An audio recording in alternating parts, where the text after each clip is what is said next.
and welcome. This is Ageless Beauty with Erin, and I am Erin. So glad to see you. If you have been here before, welcome back. I love it when they return, and I love all of you guys. And if you're new, I hope you enjoy. Let me know your thoughts. Today we are doing an Evil Lives Here. So what is Evil Lives Here? Well, on this channel, I have two different shows. One is a Get Ready With Me, where I do makeup, looks, hair, all different types of beauty related items. Check that out if that's your jam. This channel, or this part of the channel, is the Evil Lives Here series. Evil Lives Here is a television show on the ID network. I don't know why I tried to say the full name. And it is currently airing season 16, 17, 18, something along those lines. And it is on the ID network, on your local TV, whatever. So I started way back when on season 1, episode 1. And today we're doing season 5, episode 5. I do watch this on an app because these are dated in 2019. So you can find some of these shows, but they're not going to be in order, and I'm doing order. So I have the Discovery Plus app I absolutely love, and that's what I watch it on. So what I do is I watch the episode and make some notes. Then I come and sit with you, and we're going to discuss this episode. I have all my notes right here. So this is what I will be looking at. You will probably see me mess with the pages, whatever. That's what it is. It's my notes. And while I do that, I will also do my makeup to keep my hands and mind occupied as I talk about usually truly horrific, topics. So today's topic, excuse me, is more of a mental health. I wish they had talked about it more in the episode. I found out a little bit afterwards, but it is more of a mental health issue. So I don't really feel like there's a whole lot of trigger warnings. If I'm coming across something that I forgot right now, I will let you know. But this is season 5, episode 5, titled He's Still My Son. Originally aired January 27th, 2019. So, on that note, everything that I will be using to do my makeup will be listed down below. Check it out if you find something that interests you. Ask me questions if something interests you. I don't mind. Let me know your thoughts. And also on the show, I love hearing what you guys think. I usually try to ask questions throughout and let you all can answer and tell me what I'm missing in a lot of cases.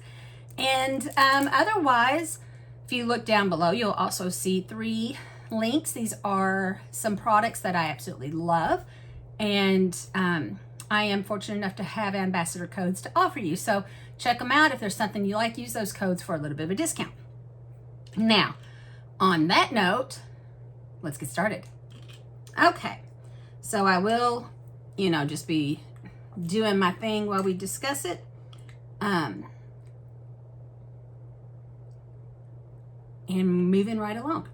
So this episode, so a little bit about Evil Lives Here. I think I should always add this. If you've never watched the show, it might become confusing when I say Evil Lives Here tells us, or now we're watching. So Evil Lives Here does a really great job, in my opinion. I absolutely love this.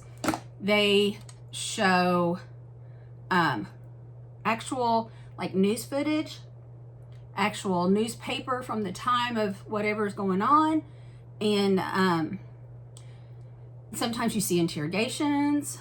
There was one episode we watched footage of the police searching a house and digging for bodies. So you're seeing a lot of the stuff that was being aired at the time of what was going on. So I will sit there and say we're looking at pictures, or now we're seeing a newscast, or the news reporters talking about, and that's what I mean. Also, I will say Evil Lives Here now tells us, and what they do is, while the narrator is telling the story, sometimes they'll pop up these little bubbles That's probably the best way to describe it. She's little bubbles, and they will say things like, well, what they do is they tell us information that they think we need to know that maybe the narrator isn't saying, or, you know, in some cases they've gotten a little snarky in the years, and I absolutely love it, truthfully. But they'll be like, so the narrator says, well, we thought da da da da, and then Evil Lives Here will pop up and says, but they're wrong, or but that didn't happen, or something. So when I say Evil Lives Here tells us, that's what I mean. They have popped up with some information they think that we should know to go along with the story. So just a little bit that may help as I go through this story. So now it starts with an older gentleman. He is sitting down. He is going to be our narrator, and he is talking to us.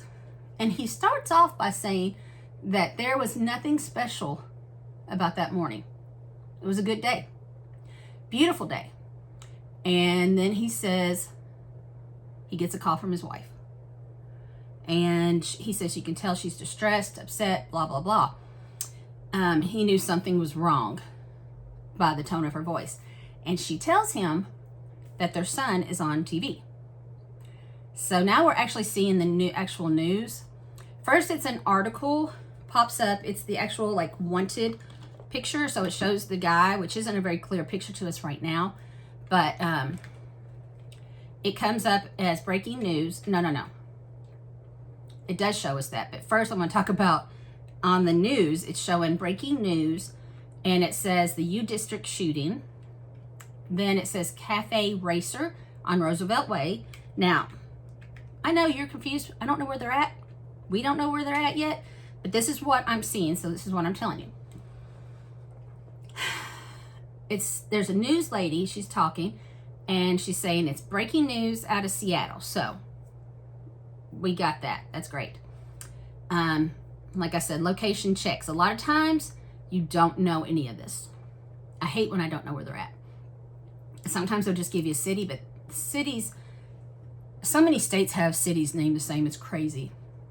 I know I was doing one of these not too long ago, and it was a city that's in Kentucky, and I'm looking, making sure, was that here? Is it something in Kentucky that I didn't know about? It wasn't, but city names can be so deceitful.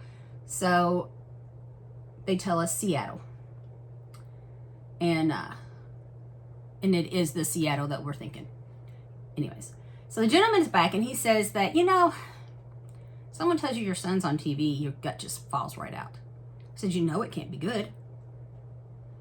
And then he sees his son's picture. So just thinking someone telling you that your son's on TV is one thing, but when you actually see it, he said, yeah, the whole bottom just drops right out. And that's what happened. So now the news is playing, and there's the picture of this guy. This is what I was talking about, the picture of the guy. And it's like a be on the lookout for. So it's a grainy picture of him that they took in the surveillance camera of the cafe. And beside it, this is the description. It says, white male, approximately 30 years old, which was wrong, dark short cap with dark hair, full beard. And we're back to this gentleman, and he is saying it was pure panic. When he saw all this, he didn't know how to deal with what was going on. I mean, would we? Seriously? I don't think any of us would in this situation.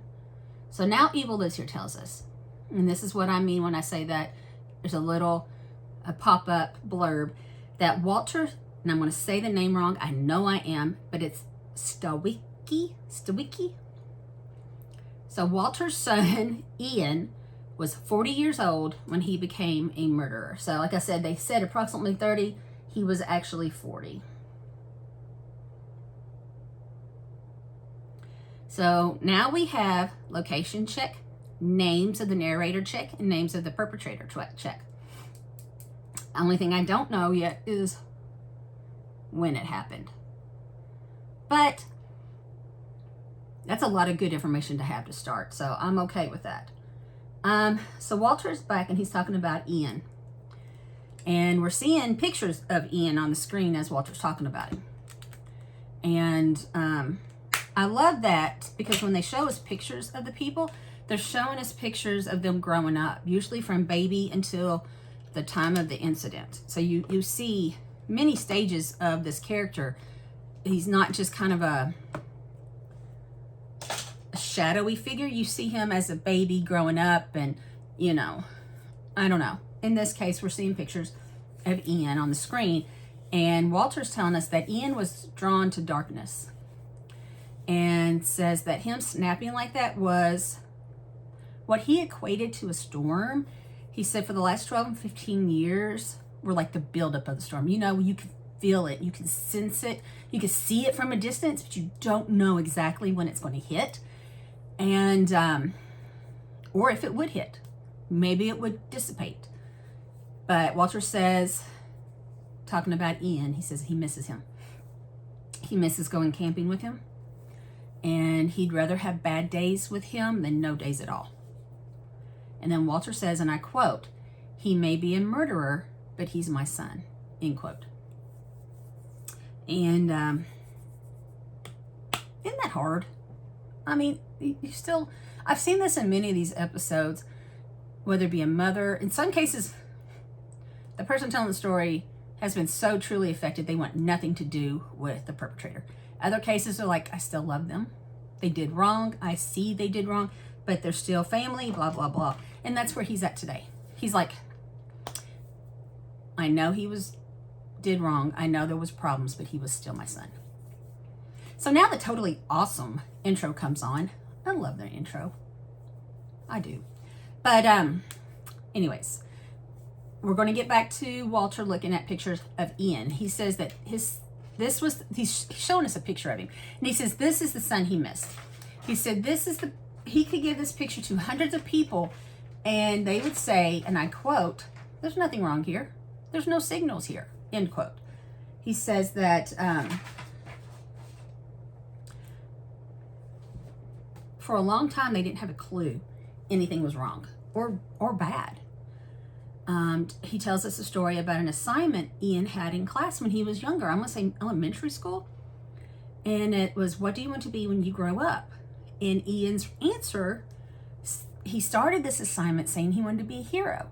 Now, Walter says he didn't say how he wanted to be a hero. You know, he didn't specifically say he wanted to be a policeman, a fireman, an army soldier. He just wanted to be a hero. He wanted to, and I quote, "contribute to the world for the good of it, and be recognized in that role," end quote.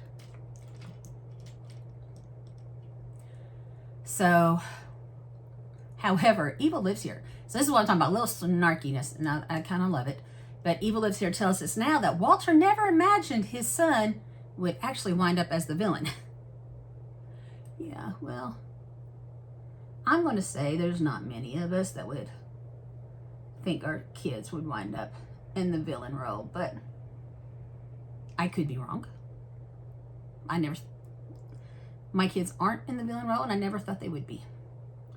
Now, that doesn't mean they can't be, but that's another story. Now we're going to learn a little bit about Ian growing up.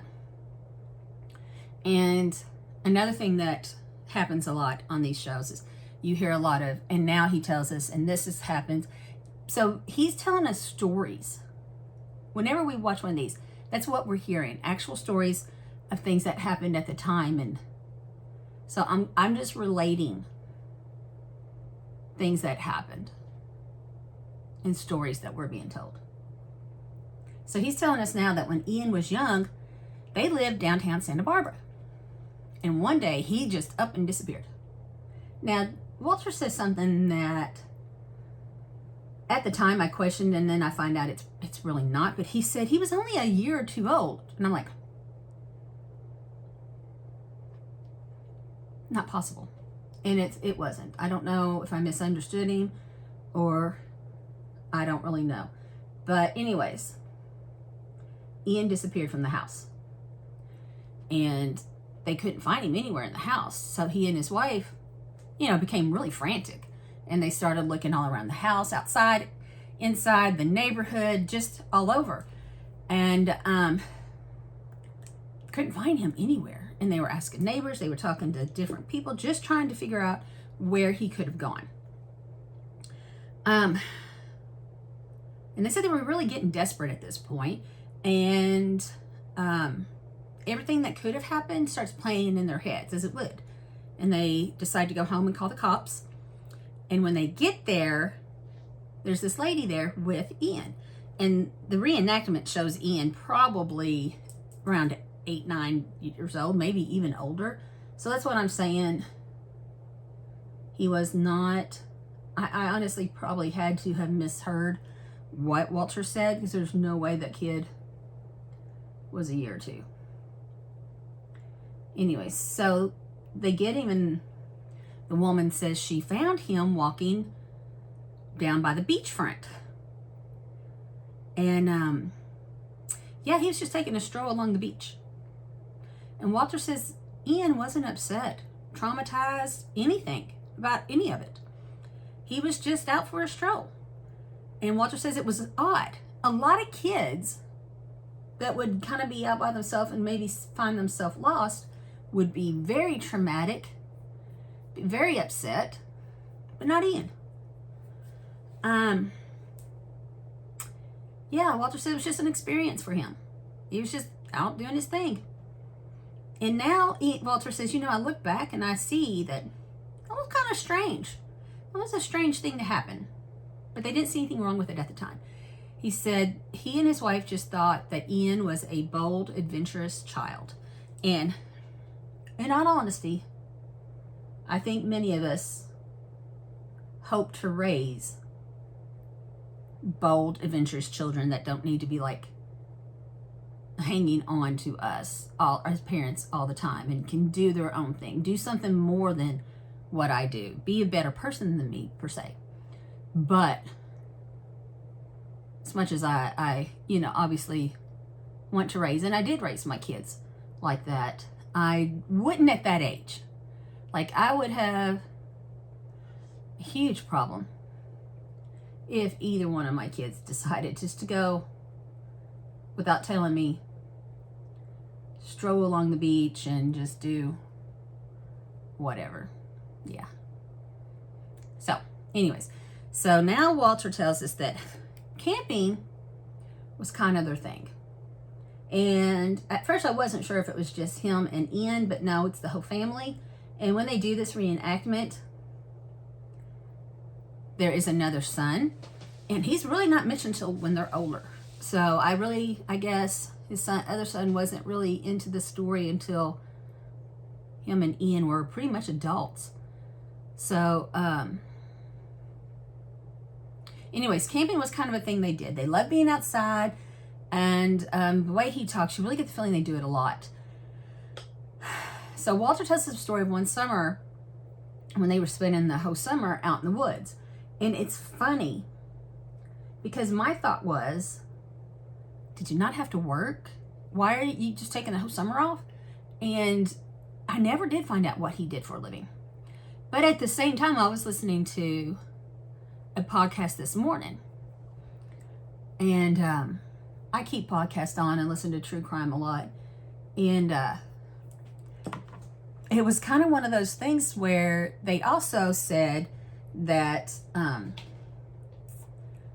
they took the summer in the Hamptons or something like that, right? And the podcast host was like, do they not work over the summers? I mean, seriously, what kind of money do you have to have that you can take a whole summer off? Well, true. I don't understand. But yeah, he said the whole summer they camped. And okay. So one morning when they're out, they were just getting up for the day, start some breakfast or whatever, and Ian comes over and Walter's like, he makes this announcement and this declaration that they needed to move. And of course, mom and dad, and it never really showed mom's interaction much. This was the dad telling the story. But dad's over like, we don't need to move. Everything's fine. And at this point, this reenactment, Ian and his brother are teenagers, probably 15, 16, 17 years old. But he had got in his head, they needed to up and move. And when Ian made a decision, you were supposed to follow him. You didn't guess. You didn't do it. You didn't second guess him. You didn't question him. You do what he's told. And I personally found that a problem. But hey. So, and he told them they needed to move, and he expected them to get up and do it. And when the dad was like, no, we don't need to move. Everything's fine. We're already set up. We already spent a night here, right? Ian didn't like that. He became even more authoritative, even more demanding. And I really don't know, was he going to throw a temper tantrum? I really don't know that. But Walter says that he was like, quote, I kind of talked to him about it, end quote, but there really was no talking to Ian. He had made up his mind. And at this point, Ian didn't like how many people were also camping in the area. And Walter said that when Ian got like that, there was not any negotiations. There was no talking. This is what Ian wants. This is what Ian pretty much got. And I kind of went,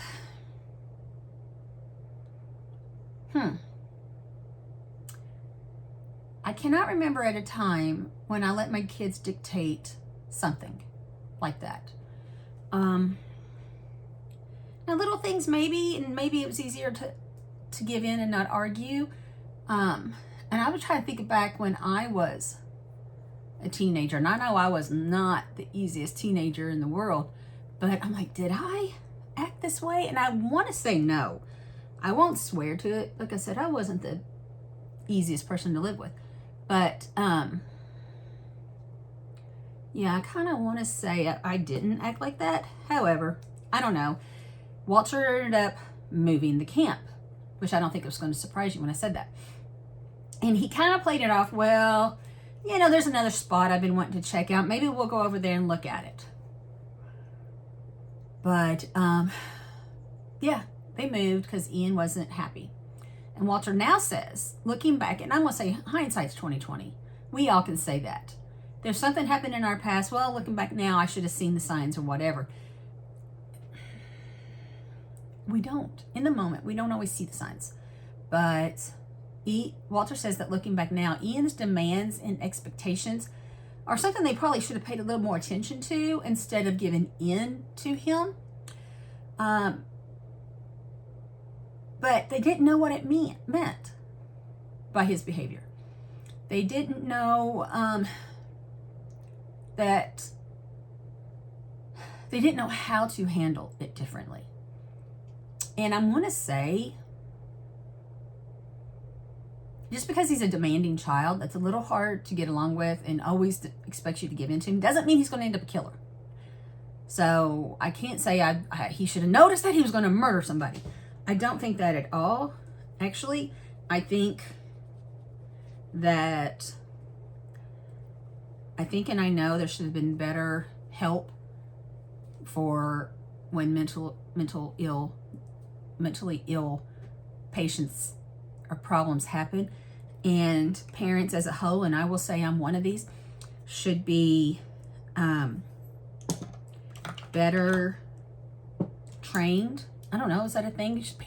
There should be parenting classes, but should literally be trained on what to expect, what to look for. Because there's a lot of this that Walter and his wife just did not know what it meant, or that it meant anything. So with proper help, proper support, I think, do I think the story could have ended differently? That I don't know. But I do think that it would have been, I don't know. It probably would have ended differently if there would have been ways to catch some of these signs and help when needed. Anyway, soapbox. I'm stepping down. So evil lip. Let's try that again. Evil lips here tells us that one day after school, Ian lost control of all his emotions. So Walter tells us that one day Ian come home from school, and he was a teenager, probably about the same range, 16, 17, as I was looking at before with the hiking. Anyways, they never gave us ages, so I can only guess by reenactments. But Ian comes home from school, and he's having a completely emotional breakdown. I mean, he's screaming, he's crying, he's throwing things, he's banging himself against the wall, and they had no idea what set him off or anything. You know, he just come home from school like that. He wasn't talking to him. He was in the throes of a complete mental breakdown, and he was out of control. Walter said it wasn't like he had rage, but it was despair, which is so sad. Just so sad. Any kid, anybody with despair is bad enough, but when a kid, and I don't care how old he was, he's still a kid. He's still emotionally a child. So, anyways, Walter tried to talk to him and ask him what happened, try to calm him down, and Ian didn't even recognize Walter, didn't even recognize him. And Walter said he was terrified that he was going to hurt himself. I mean, he was throwing himself against the wall and thrashing himself around. Walter said he had to physically stop him by holding him, like getting him behind him, holding him, hugging him, and just trying to talk to him and keeping him from hurting himself. And he said it was like 15, 20 minutes he was doing this. At this point, I'm pretty sure his wife, Ian's mother, had called the cops as well. And Walter said, you know, he made sure he was in a position that he can control Ian without being too rough with him. But he also had to make sure that Ian couldn't hurt him. That's a little hard, isn't it? And Walter says eventually both of them, him and Ian, ran out of energy. And Ian was finally calming down. He's just completely exhausted. And then, of course, at that time is when the police arrived. However, because by the time the police got there, everybody was calmed down, they didn't need to take him in. There was nothing they were going to do. He had a psychotic break. And nobody, I don't know. I don't know. I don't know if it, I don't know. Anyways, Walter says it was the first time that Ian had been this, quote, emotionally expressive, end quote. And it was terrifying. They have no idea what started it. He had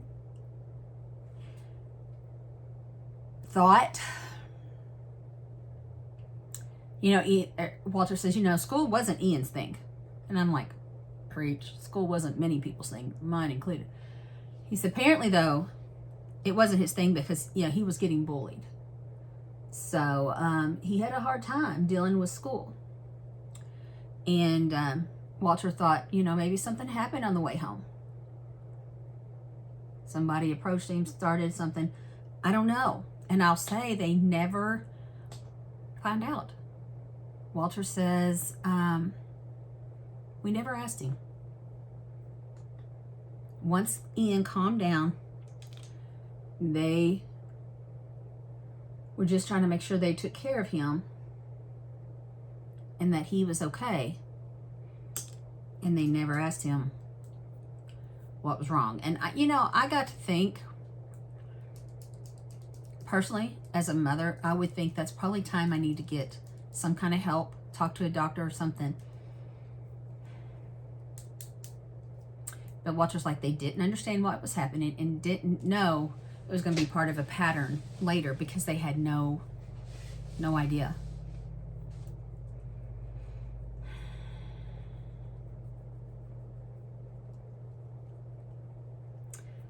anyways, Walter didn't give up, I want to say. It's not like they were just like, I can't do anything for him. He kept trying to connect with Ian. And I'm going to say this next story is probably going to be controversial for a lot of people. And I will not dodge the story, but I do not want to get in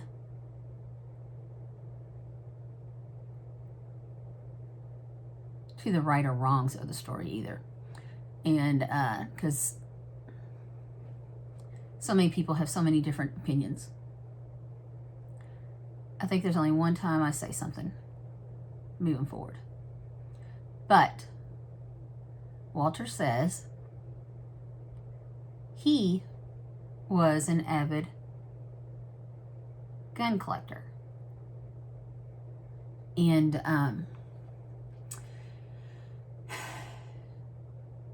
Ian was probably 4 when he said his interest started, and it's a hobby to him.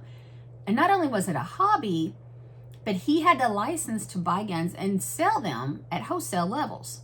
So it was a job as well. So it was his hobby. He enjoyed it.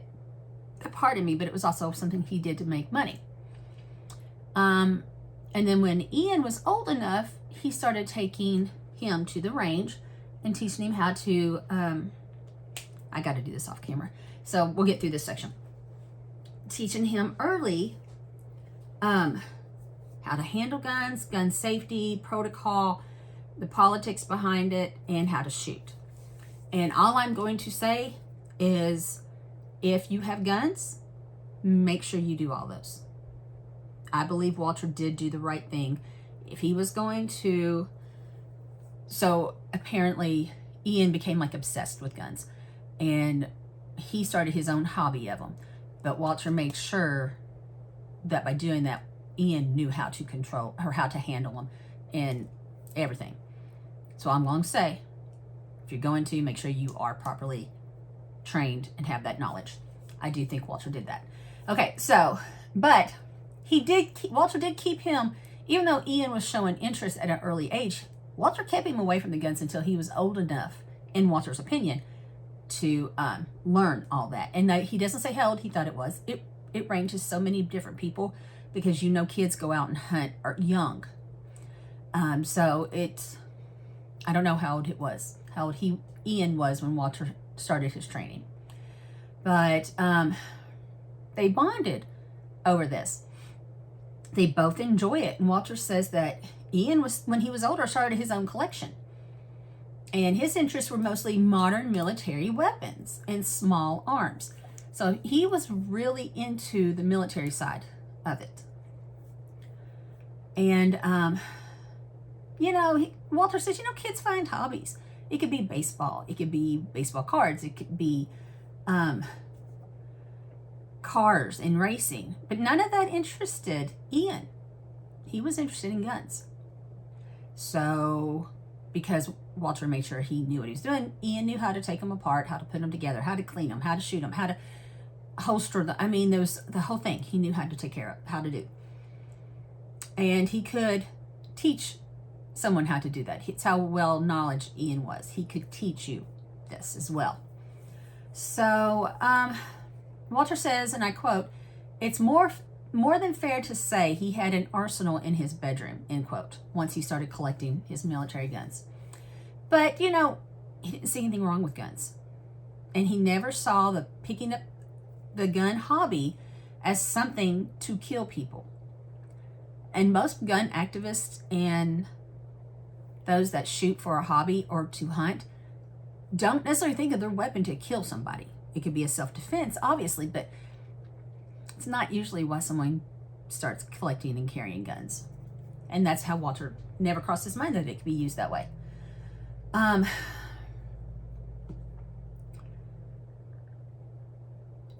Okay.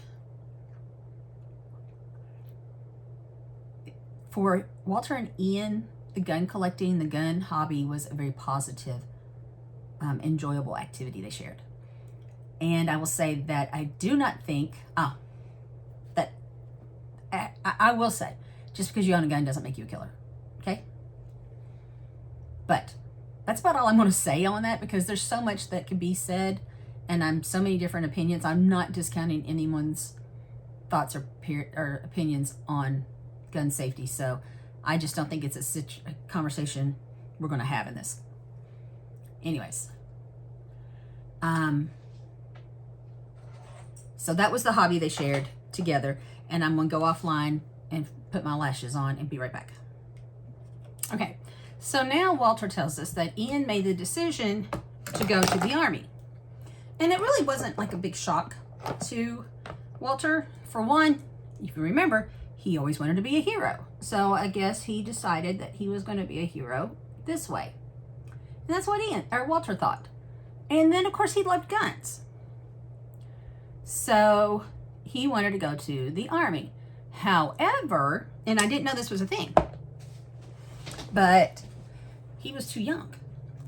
And still in school and would need mom and dad's consent. I literally did not know. I mean, I guess it shouldn't have surprised me too much. You can consent to give someone to get married or whatever, but you can consent for an underage child to go to the Army. Or at least you could at this time. Again, it's news to me too. But, sorry. Ian sat down with Walter and his wife, Ian's mother, to discuss. And, of course, mom was like, are you sure this is what you want to do? And, he would have to leave school, but he was already always struggling in school, if you remember. It wasn't, really shocking to them either that he wanted out of school. So Walter says that he and his wife talked about it and agreed to sign the forms for him as long as he could pass all the tests. And Walter's like, I knew he would have difficulty adjusting to Army life. He says, most do, and he's younger than the most, But Walter also thought it would be a good experience for him. So, he wanted to be a hero. So now he would learn, discipline and just procedure, and that he had to follow other people's orders, not just give them. And just some things that Walter thought Ian needed. And he thought the experience would really be good for him, and he hoped it would work for him and give him what he needed. Then Evil Lives Here pops up and says, well, things would not go as Walter had hoped. And I don't know about you, but he wasn't too shocked by that. So Ian's in. It wasn't really basic training from what they were saying. It was kind of like a step. I don't know if it was a step before or after basic, but he was based in New York somewhere. And one afternoon, Walter receives a phone call from Ian. Now remember, Walter's on the West Coast, and now Ian's in New York on the East Coast. So there would be, afternoon for Walter would be night for Ian. So, Walter says Ian was sobbing and just almost unable to understand him, but he kept saying, I didn't mean to, blah, blah, blah. And very distraught. Walter's like, whatever happened, he was very, very upset. And it took him a minute to get that information from him, exactly what did happen, right? And so apparently Ian tells him that they had been at a party, he and his Army buddies. And I don't know, I guess I've never quite been to a party that something like this would happen. take that back. I have, but I've never been in part of something like this happening. All parties can have something like this happen with too much alcohol and testosterone or whatever. Anything can happen. So I've been at parties that something like this could have happened. I just was never involved. However, I digress. I don't know if Ian got into an argument with somebody, but a guy pulled a knife on Ian and held it to his throat. Set Ian off. And he began beating this guy. And instead of stopping when he got the guy off of him and got the knife away from him, he continued to beat this guy until he put him in the hospital. Ian even said, I was defending myself, but I took it too far. And Walter again, and I do think Walter and his wife had a really bad habit of this, but they didn't ask for more details. But he says, I knew his response was definitely violent and definitely over the top, but Ian was really sorry afterwards. Ian told him he didn't want to hurt the guy, and he's not really sure why he did it. So Walter was glad Ian understood what he did was wrong. He was, glad that he didn't mean to hurt somebody. I mean, I do get what he's saying here. You hurt them, but did you go out with the intention of hurting them? And Ian didn't. Ooh, this stinks.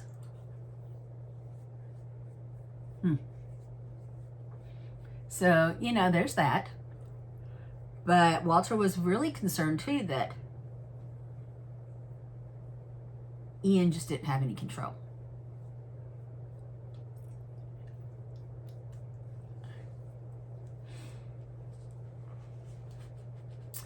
And he said those actions, that lack of control, is what made the Army decide that Ian was no longer welcome.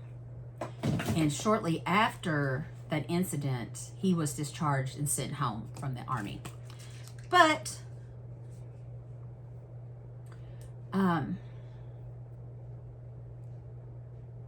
he returned home a completely different person. Shocker. So when Ian returned home, he kind of just floated around. He didn't just live with his mom and dad. Like, he came and he stayed there some days, and then he would stay at friends, and there were days they really didn't know where he was staying. But he just kind of permanently went. He never permanently stayed anywhere. And nobody quite knew either what he was doing. Like, he got to the point where he would just kind of wander around and walk around in a military issue dark green trench coat. And he would walk the streets all night long. And he was getting very distant. So Walter talks about how distant Ian had gotten. And they were all very concerned, even his friends, because nobody really knew what Ian was doing and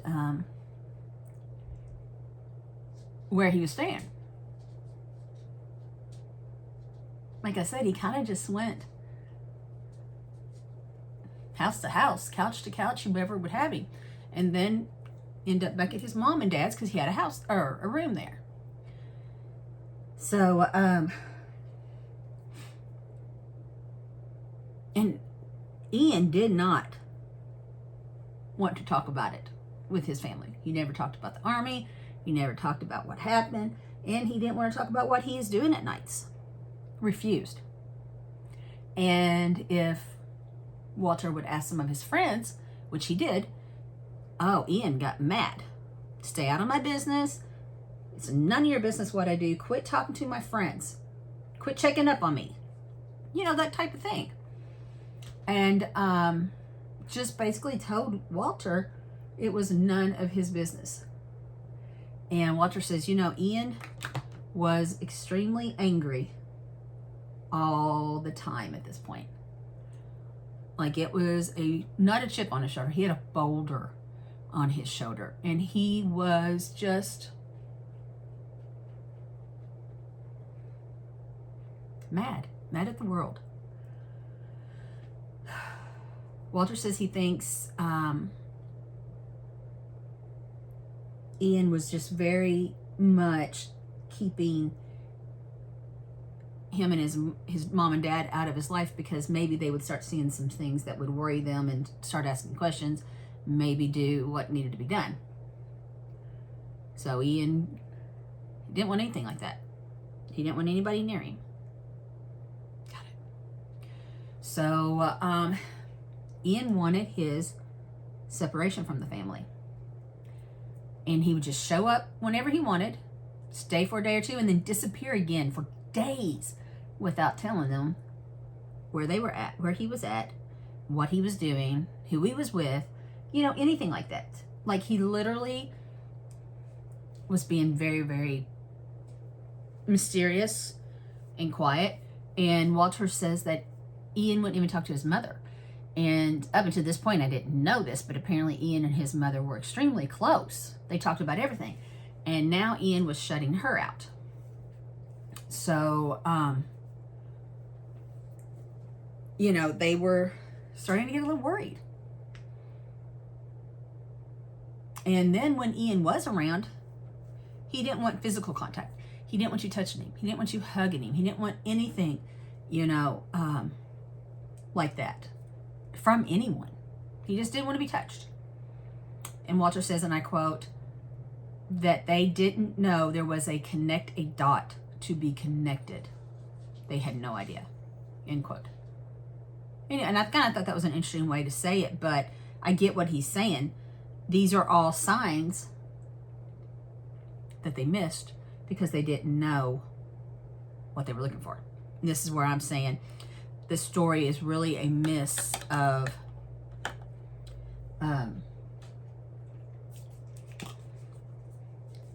mental health in ways that could have been corrected and fixed, and that they didn't know. There was a huge miscommunication there. Not miscommunication. There's just a huge lack of communication. A huge lack of information is the best way to say that. They didn't know what they were looking for and had nobody to help them. I don't know. I mean, through the story, it doesn't even talk about Walter trying. I do find out that, yes, he did try to get help. I don't know the extent, but at the end of the story, we'll talk about that. So, yeah, Ian's acting weird. He's walking around at nights. He's not coming home. He's camping on people's couches. He's not talking to anybody. And he's not getting help that he so desperately needs.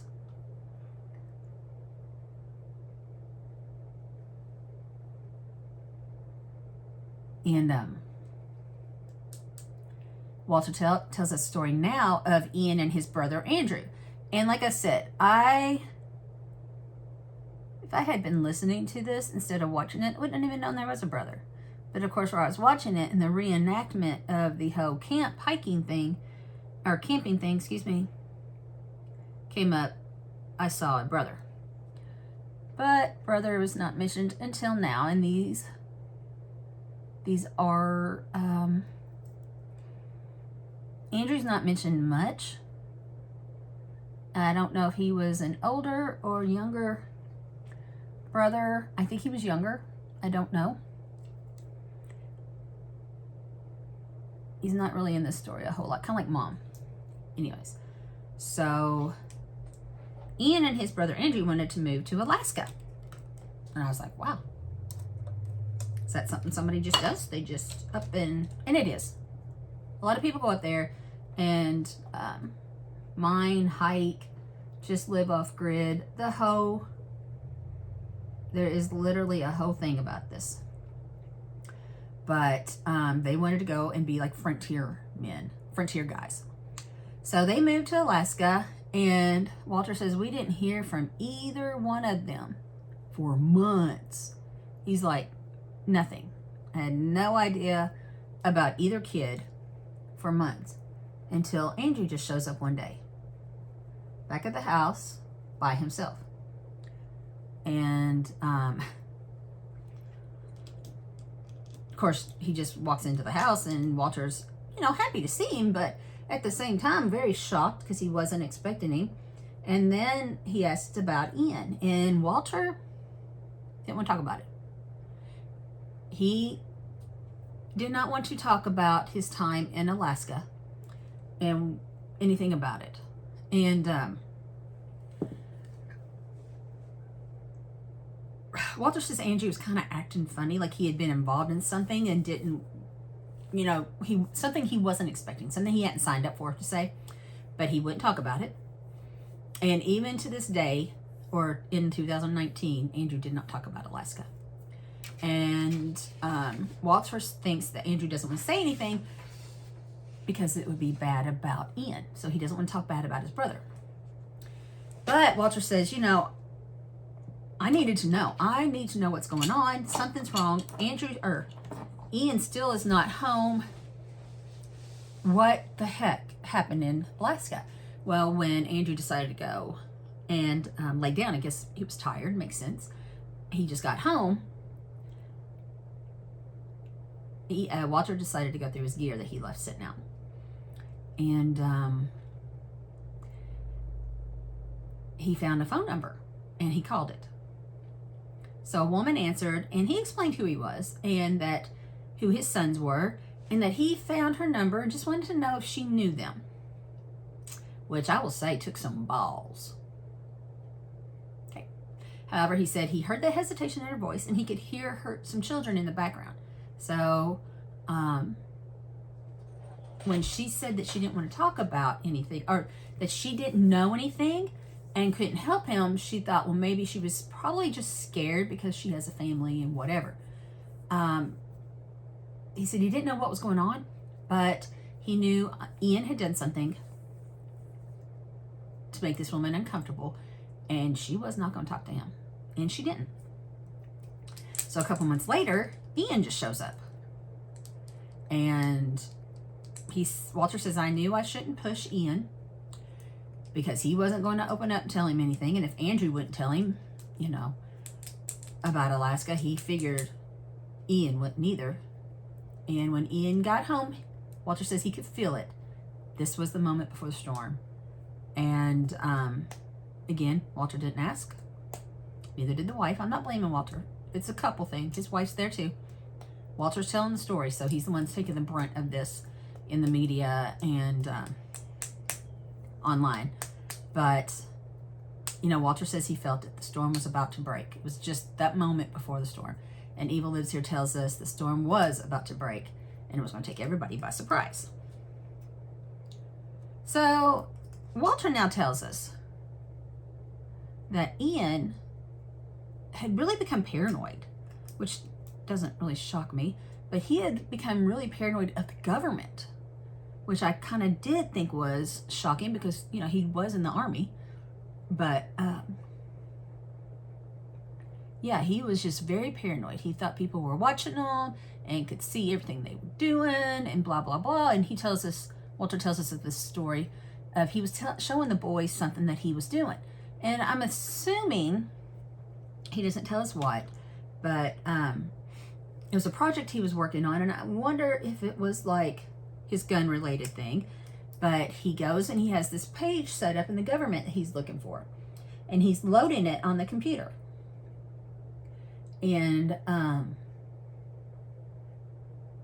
you got to remember, this is, I have dates and stuff later, prior to laptops and instant internets and stuff. So this would be big CPU units that are connected to the wall, plugged in, internet through the phone. I mean, it's a whole thing that we don't now have, but he is connecting to the internet, and I just can hear it in my head, the whole internet beeping and the noises that most of you probably don't have a clue what I'm talking about. But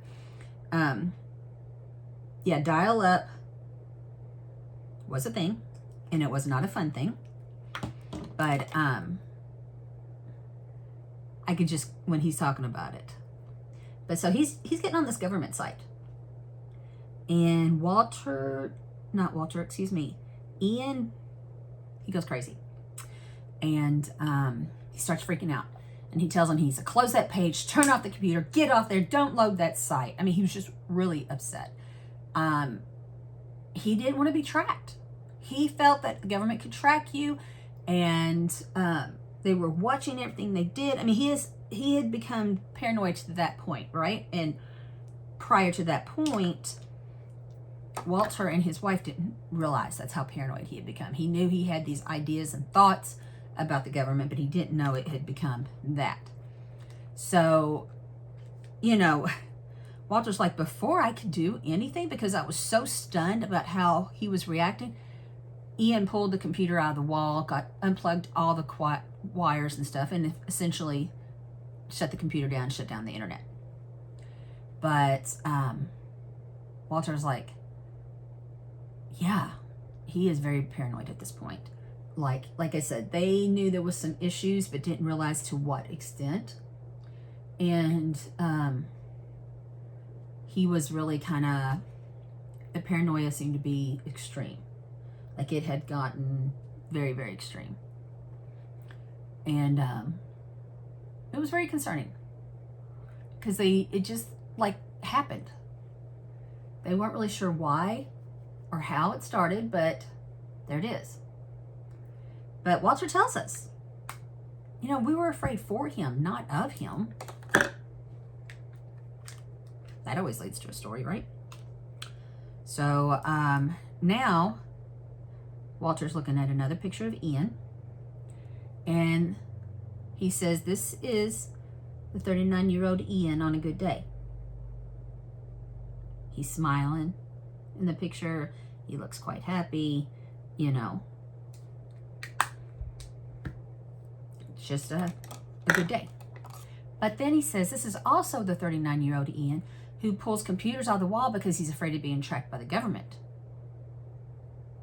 And, you know, won't talk about anything because he's afraid he's being overheard, even on the street. I mean,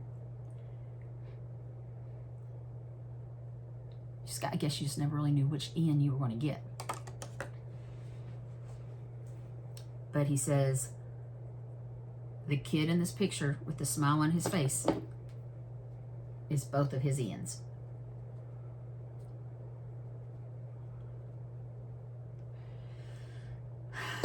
Now Eva Loser tells us that Walter got involved in some local protests, and Ian was not happy about it. So I really don't know what the protest was. I should have looked them up, but I didn't, because he tells us. But Walter tells us that in 1999, so this is really, you know, before quick internet and everything, dial-ups and all that. There was a World Trade Organization, and they were having a big round, is what he called it, in Seattle. He said it is now known as the Battle of Seattle. And Walter says he went to it. It was a big event. But after he goes to it, he wakes up one night and Ian is standing over him. Can you imagine? Waking up and your adult son standing over you, glaring at you. And Ian was completely upset that he had gone to that protest and was questioning him about it. So Walter's like, it was not a good way to wake up, like at all. Probably a really big understatement there. And Ian was faced, and then Ian tells him he shouldn't go do this, and so go to the events, go to the rallies. They are un-American, and they commands him to stay away from the rallies and those people. And Walter said he got mad. And he wasn't going to stop doing what he was doing because Ian was paranoid. Walter said he got out of bed, and Ian took that as a threat. So Walter says, quote, pretty quickly, we're on the ground scuffling, end quote. And again, I got to wonder where Mom's at. Walter says that at some point in the middle of the scuffle, Ian just got up and left. He didn't say anything, and he disappeared for months. So after that, I guess it was, this is the only time he mentions it, and I think there was more, but he's the only time he mentions it. But he starts looking into mental health. Walter does. And looking for a doctor for him. Now, he doesn't get into any problems that he finds, but there is problems, and I do touch on that here in a bit. But Walter says Ian's paranoia was getting bad. And at this point, when he went out and did his nightly walks or whatever, he was carrying guns with him. And he hadn't been doing that before, you know. So Walter says that it wasn't a question of when, but if at this point. Ian was going to explode. He was going to lose it. Something was going to happen. And he started asking anybody and everybody he could for help. What to do, where to turn, how to get help, whatever. Whatever ideas were running around Ian's head were dangerous, and something was going to happen. But Eva Lives There tells us Walter was too late. Which we wouldn't be here if that wasn't the case. So I do kind of touch more about Walter trying to get help and the problems that he faced at the end of the story when I go into Google and search.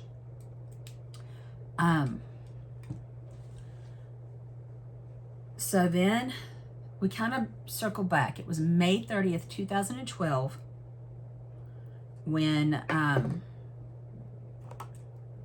Walter got the call from his wife and tells him that their son's on the news. So now it comes back and we hear a 911 call. There is a person shooting in the background, and we're actually listening to the 911 call. The guy calling is actually talking to the 911 operator, which I will say, personally, every 911 call operator that I heard on here, I thought were douchebags. And I get their job is very stressful and very hard. I wouldn't do it for the life of me. I really wouldn't. But at the same point, I did not feel they actually listened to the people talking, because this guy's telling the direct 911 operator he's hiding. There's an active shooter, he's hiding. And the 911 director won't even really listen to him. He's like, can you see him? Can you do this? Can you hear? I don't know.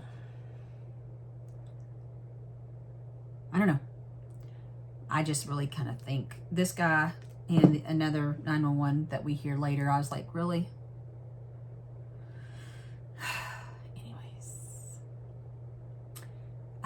Walter's telling us, so it gets a little confusing. We got the 911 operator, we get videos, and we get Walter going back and forth, so I'm going to be doing a lot of that. So we hear the 911 call talking, and the caller is hiding from the shooter. Walter's now telling us that it had been a good day, just like he said in the beginning. Nothing wrong with that day. Even Ian woke up in a good mood. Then we're back to the 911 call, where the operator's talking to the guy who's hiding about who was doing the shooting. It's back and forth, like I said. Walter's talking about the call he received from his wife and their son being on TV, and she thinks he killed somebody. Walter's telling us that he and his wife had actually fought over what they could do to help Ian. I don't know who had what ideas, who wanted to do what, he doesn't say, but they had fought about it. And they had actually currently been separated. So he tells us, he said, we had been married, we divorced, then we remarried, and now we were separated. And I do think, without him specifically saying it, that Ian was probably the root to a lot of the problems they had. I don't know. He doesn't say it, but I do know that makes a lot of sense. It really does. Anyways, I say anyways a lot in this episode because I really just don't have answers. Nothing's really explained well. Anyways, where am I at? But they had come to the agreement that they needed to do an intervention in Ian's life and help him, get him help, no matter, they were having some serious troubles finding help for Ian, and they had decided they were going to do whatever was necessary to get him help. So they had actually had a plan to talk later that day. And now we're back to the news footage. We're seeing pictures of the place that Ian shot up. And I mean, literally, obviously, I won't say obviously because they've done that in the past. But in this case, we're just seeing the crime scene. We're not seeing, you know, covered bodies. We're not seeing anything like that. We're just seeing this cafe. And it is kind of hard to concentrate at this point because I'm listening to news footage of what's going on, trying to look at all the pictures and hear what the police are saying in the background too. It's all of it's going on at once, and it's kind of flipping back and forth. So, you know, at one point I'm looking at pictures, the police are in the background counting dead bodies and asking for more manpower. And now back at the newscast that we started with, they are saying that there was a shooting at the Cafe Racer. Walter is saying that his gut dropped out, of course, when he saw that. Your son just doesn't get put on TV for a good reason. You know, usually it's not a really good reason. And the newscaster is saying the suspect is on the loose. And that is when the description that I put up earlier comes into play. And they put it on the TV because the shooter has gone on the lam. And it's a surveillance video image of the man the police are looking for. And like I gave you his description, they said he had gunned down 5 people inside the cafe. 4 of them died. The 5th was taken to the hospital in serious condition. And this is what the news is talking. And Walter says he and his wife both decided together that they needed to call the police and let them know that that was his son. That the guy they're looking for was Ian, their son. So now Walter says that Ian had been, quote, 86th, end quote, at this cafe. And I was like, I kind of thought I knew what that meant, but I didn't. I didn't know. So I did a quick search. I paused the show. 86 is a restaurant term. It can mean anything from running out of inventory and product to being banned, kicked out from a place. And in this case, that's what happened. A week before, or sometime before is what Walter says. It is a week. I find that out later. He had been 86th from the cafe. He had freaked somebody out, some people out. He had scared them, threatened them, whatever, within the cafe. And they were uncomfortable with him being there and kicked him out, told him not to come back. So now we're seeing surveillance footage of Ian actually going back into the bar or cafe. And I didn't know it at the time. I do know it's a coffee cafe. Because I didn't know if it was like an alcohol. And it says that he went to get coffee, but you can get coffee anywhere. I mean, truly. So, I mean, I really wasn't sure. But it is a coffee place. And it's Seattle, so it kind of makes sense. So we're seeing him come in and having a seat at the bar. And it looks, at one point, you can see him standing up, and it looks like he's drawing his gun, but it stops. It doesn't show us that.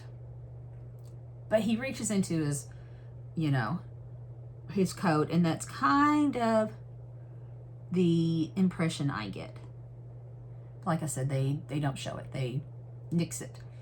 So after shooting the 5 people, Ian ran. And You know, Walter and his wife didn't know where he was going to run to, where he was at. And I'm 100% sure the police are asking him, you know, where would he go? That type of thing. Who does he know? Anyways, they have no idea. But then a reporting of a carjacking comes up on the news. And it was downtown. And we hear this 911 call as well as a person that actually witnessed this 911 and witnessed this carjacking and the man pulling this woman out of her car. It was a Mercedes, like SUV. And then he shoots her. And the caller is just distraught. He just shot her, whatever. And this is, again, another one of those where I'm like, seriously? I got something in my eye. So he yanked this woman out of her car, was still in her car, but then shot her as well. And just drove off. And Walter said they spent their whole day just obsessively worrying about this, as one would. And it was like a 4-hour ordeal. I mean, oh, dude went on the run for 4 hours. And Walter says those hours were awful. And then we hear back in the news, and they're saying, you know, people are watching this happen live on the television in horror. And they're all thinking the same thing. What is going on with our city? That was what the newscaster was saying. It was later that afternoon. Like I said, it was a 4-hour thing. And the officers finally cornered him, moved in to get in, and he shot himself in the head. Walter said he was in the intensive care at the hospital with a bullet in his head from 4 o'clock when he was taken in and caught until about 8 or 11. It was kind of weird, 8 or 11, whatever, but they declared him dead. So Walter is saying that now all the worrying was done, and it was a horrible way to actually feel relief. But in a way, you actually do. He says, as horrible as it is, it's over. It wasn't the ending he wanted, but at least it was over. He said it was some kind of peace. There was more anguish for him. And Ian created a lot of anguish for others. But for Ian, it was over. And that was finally, that is where some of the relief was coming from. So we're looking at pictures again with Walter, and he says this is the suicide scene. And this is actually just kind of heartbreaking. It's just a pile of bloody clothes because they had taken him to the hospital. So these were the bloody clothes. And one boot. And Walter's like, apparently when they got him on the EMS, I don't know. But the clothes and the boot was like the place where he actually shot himself. And Walter says the clothes have been burned and turned to ashes. All he has is this one boot. And he said there was no blood on the boot. It's, you know, it's just the boot that was worn, and it was all that was left of his son. He says he has some ashes and a boot. And that is the two things he has left. So now we're seeing pictures of the mourners gathering around the cafe. You know, it just kind of happens that way. I don't know why, but people go to these places, and that's what they were doing. They were at this cafe, and he said 1 or 2 days later, he decided to go down. And he said he read the notes people were writing, and he said he cried for them. He said he went 3 times, and every time he went, he let them know who he was, and that Ian was his son. You know, the shooter was his son. He said nobody was mad at him.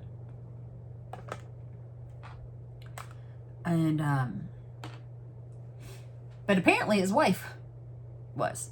So his wife backed away from Walter.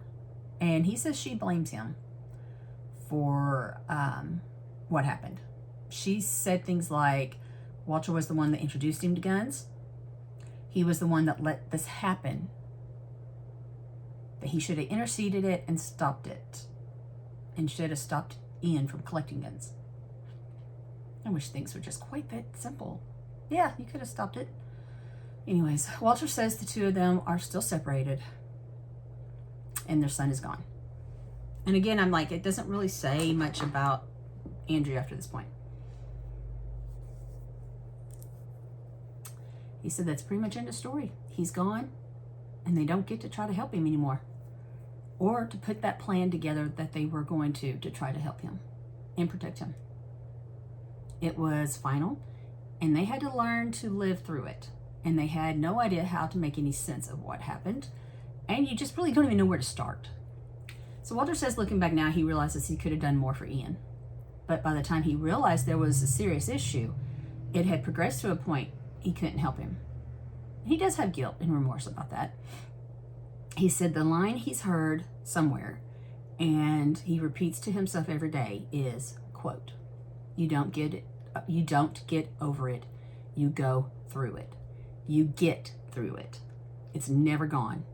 You just handle it better and better and better, and it recedes. But it's never over. It's forever. End quote. And that was a perfect way to end his story. And I agree with that. Having dealt with death and trauma in my life, I agree with that quote wholeheartedly. So now I am going to look online to see what I can find for more information. And when I type in Ian Stawicki, I find these hits. And then first, it takes me to Google. And in an article titled 2012 Seattle Cafe Shootings, I learn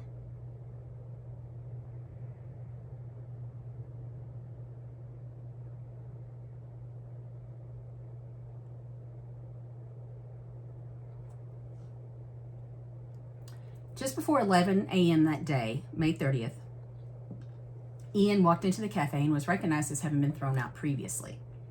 The staff reminded him that he couldn't be there. However, Ian lingered in the cafe, standing by a door, where he pulled out one of the two pistols he had been carrying and shot his first victim in the back of their head. The man, when he fell, blocked the door and the escape route for others. One man in the cafe threw a bar stool at Ian, distracting him enough that two or three people were able to get out where this guy was laying. And Ian went from the door into closer to the bar and shot three more people execution style and wounded the cafe chef. 4 dead, 1 seriously wounded.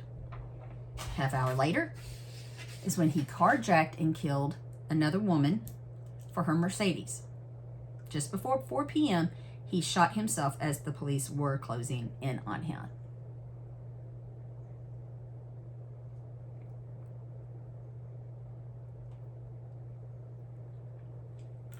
Ian was born September 16, 1971. Was the only perpetrator of the story, of the shootings. He had, okay, so this is funny because it says he had a relatively short record and gives us a list of stuff, and then says that when something happened, he only had like one thing pop up. It was really weird. So his record included domestic violence, interference. I'm not sure what that means. 4th degree assault, malicious mischief, handgun charge for unlawfully carrying a weapon. So those are not what I consider minor offenses.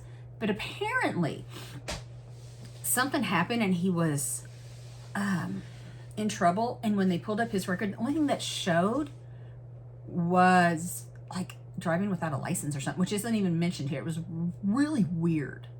So I don't know how that got lost in all this. Because, you know, I'm thinking whatever he had done, he might have been treated harsher if they had seen all this. But Ian's victims were Joseph Albanese. He was 52 and he died at the Racer Cafe. Andrew Cadiz, and I apologize if I'm really messing these up, was 49. He died at the cafe. Kimberly Layfield was 36. She died at the cafe.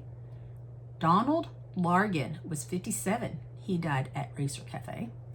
Gloria Leonidas, again, I apologize, was 52. He died at First Hill, where Ian carjacked her. The injured man was Leonard Meuse, who was 46. That was the chef. Now, I'm on dailycrime.com, and I'm thinking, I've never been here before. And it's actually an article about the Evil Lives Here episode. So I read it, but there's really only one thing different than what I had already learned from there. And it said, it's kind of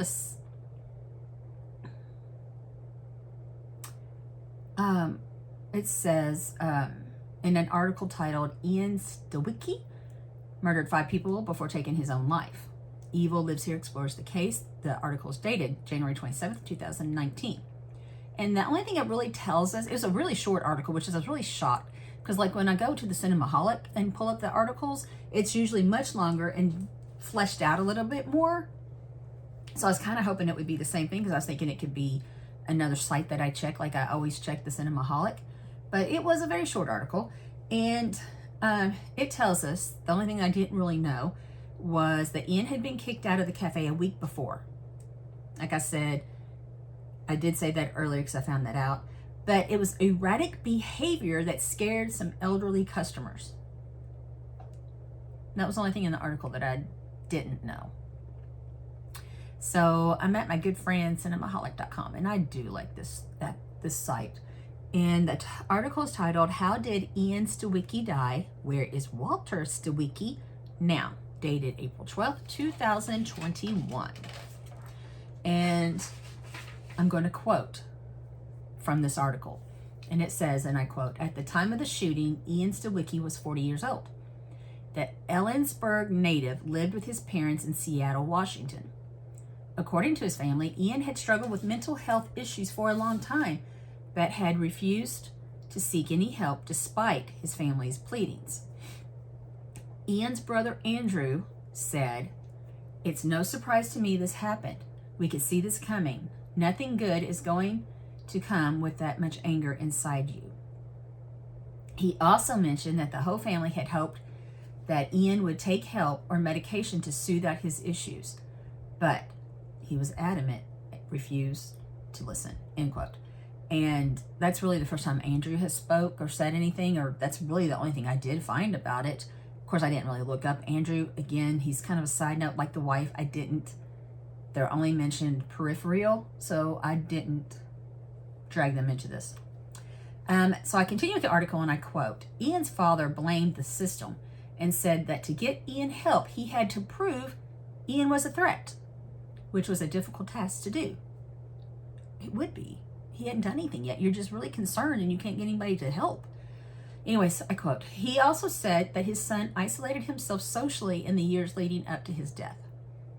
Ian refused to let anyone from his family meddle in his affairs and often talked in barbaric ways about people he did not like. While describing the problems he faced trying to get his son help, Walter said, we both got told, don't ever try to call any of my friends. Don't ever talk about my business. And then the article also says that Cafe Racer was a coffee shop, so I had no idea until then. And article also says that Ian woke up that morning in a good mood and was going to help his girlfriend's mother move into a new home. So that was his goal when he left the house that day.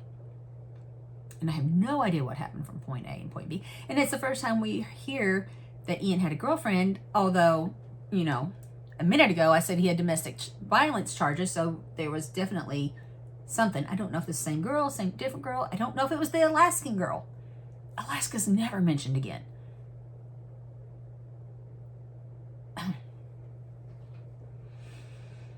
Okay. And Ian stopped at the coffee shop on the way to his girlfriend's mother's for a cup of coffee. So, yeah, I don't know how you stop. If you're going to help somebody, you stop for coffee and then go on a shooting spree. In the section titled, Where's Walter Stawicki Now? I read, and I'll quote, Walter has spoken out against Washington State's mental health care, claiming that the system made it too hard for him to get the help he needed for his son in time. Walter mentioned that a quick intervention in mental health cases was only possible if it can be proven that the patient was a threat to oneself or others around him or her. Since Ian shot and killed 5 people in cold blood, Walter has kept up his fight against the system to make it easier for mental health victims to get help. I love that. He also advocates for families of mentally ill people and tries to make healthcare available and viable for them. When asked for the cause of his struggle, he said, if the child is seriously needing help and isn't going themselves, the parents need strategies and somebody to help them work to get that child to the point of accepting help. I would have liked a lower barrier for Ian to be held and evaluated.